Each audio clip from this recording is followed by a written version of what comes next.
Welcome in, everyone. You're on Corn This Way. Happy frickin' Friday, Nebraska. We have made it to the weekend. Do we have anything to discuss today? Oh, you damn right we do. Buckle up, Buttercup. It was a newsy Thursday on the Husker front. Let's dig right into it. Number one, yeah, you know what we're going to talk about. The Huskers have a starting quarterback. It's Casey Thompson. Are we surprised here? Probably shouldn't be, right? Last night, Scott Frost's radio appearance, he made it official. Thompson will get the first snap against Northwestern in Ireland. Here's what Scott had to say. There's no substitute for having played a lot of college football, and there's been fewer mistakes from him. It really was a big jump, too, from spring ball to fall, and I think that thumb was probably bothering him worse than he let on. Okay, there you go. That's basically the quote, tells you everything you need to know. Thompson has started a lot of college football in a really good conference. Nebraska has a thin line for error this year, right? Thin margin for error. They know the stakes. You need leadership in that position. You can't afford a soft start or a slow start.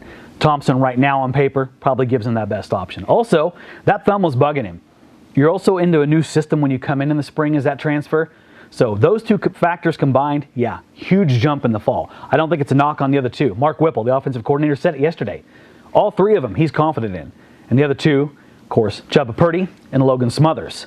So I don't think it was a lack of talent behind Thompson. You know, you heard Sam McEwen say earlier in the fall, thinks this might be one of the most talented arm groups Nebraska's had in quite some time.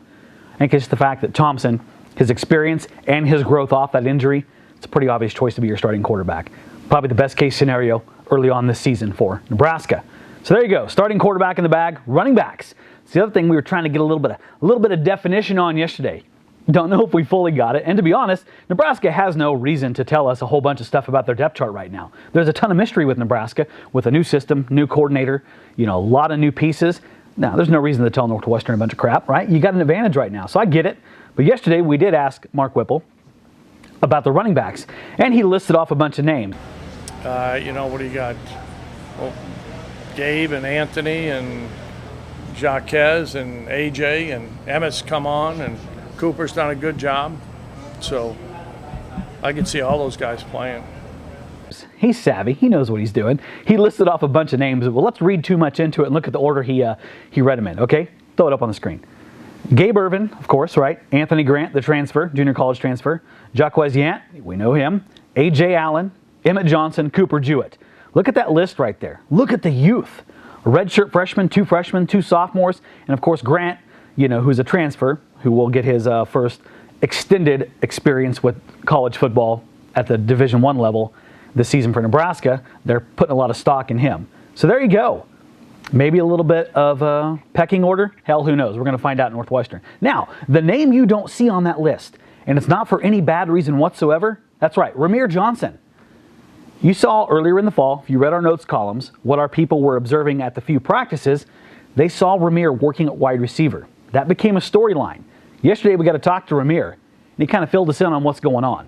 He's named his new position, right? It's a hybrid. He's going to call it a wide back. Here's what Ramir said. Probably start a new position called a wide back, so you start calling me that. I mean, I kind of wanted to do that when I first got here, so now I got the chance and opportunity, so I'm looking forward to it, honestly. It was after the first scrimmage. The coaches called me the following day. They was like, we want to see you at slot. And I was like, do you mind doing that? And it was like, sure, I don't mind. I'll do anything I can to help this team win. And that's what I'm doing. Just be able to come from, like, running back and then the other team see you playing slot. It's like, oh, snap. Is he a running back or he's a slot? So it's like, you can do it all. So, I grew up watching guys like Tavon Austin, DeAnthony Thomas. Those are my favorite players. Christian McCaffrey, Dalvin Cook, stuff like that. So the more you can do, I think the better, helps you be on the field more. Now, hearing that, I'll tell you what I'd name it. How about we call it the pain in the ass back, right? As in a pain in the ass to cover, a pain in the ass to account for. It gives you a firecracker of a position and a very talented dude that you can move all over the field, right? That's a good thing. Maybe think Wan'Dale Robinson. Does that name come to mind, of course? Only difference is it looks like, knock on whatever the hell this desk is made of, they have enough depth at running back and wide receiver. They don't have to beat the hell out of him like they did with Wan'Dale Robinson, right? Wan'Dale Robinson was a tough dude, but he got a lot put on his shoulders at Nebraska. So maybe this position is a little bit more free to roam and do stuff. And, Whipple said it yesterday. Ramir's got speed. He's got really good elusiveness. I like this. This will be something to watch that first week against Northwestern, and you hope Ramir gives them a different little spark right there because they've got talent in other positions to give him the availability to roam around. So I like it. Let's see what's going on with that next Saturday in Dublin. Okay, this next segment, well, you've heard it before. We like to call it, what in the H-E double hockey sticks?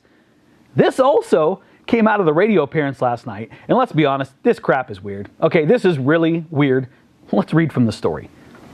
Offensive line coach Donovan Raiola is coaching his position group intensely, Frost said, to the point that he estimates there are 15 to 20 vomits every practice from those linemen. Quote, "It's not because they're not in shape. He's just working them hard," Frost said. "I think they love it. He's kind of freed them up to go be aggressive, and I love the way they're coming off the ball." My God, was that real or was I dreaming that last night? Okay, I get it. Me of simple origins, trailer park origins, right? I get it. Maybe I don't understand it, but why? Why are they puking that much in practice? He said they're in shape. Is that concerning at all? Good God. I love the quote. They love it. Yeah, sounds like a hell of a shindig to me. Let's go have a puking party. Good God. Is that like a stat they track? You heard him say last week, they've got all this science and technology. They have chips in them, not inside of them. Don't start your conspiracy crap with me. But they have chips underneath their shoulder pads where they can see their intensity. They can monitor their heart rate and see how they're doing. And they said they've been very intense. Is this a new stat they got going on? A little vomit per practice average, VPP, if you will. I mean, hell, next NFL Combine, we're going to hear old Todd McShay out there. I tell you what, this lineman right here from Nebraska's got an excellent VPP. I tell you what, 13, 14 pukes per game, that's what we're looking for right there. Probably going to push him to a first-round pick. I mean, good God, this is some weird crap, isn't it?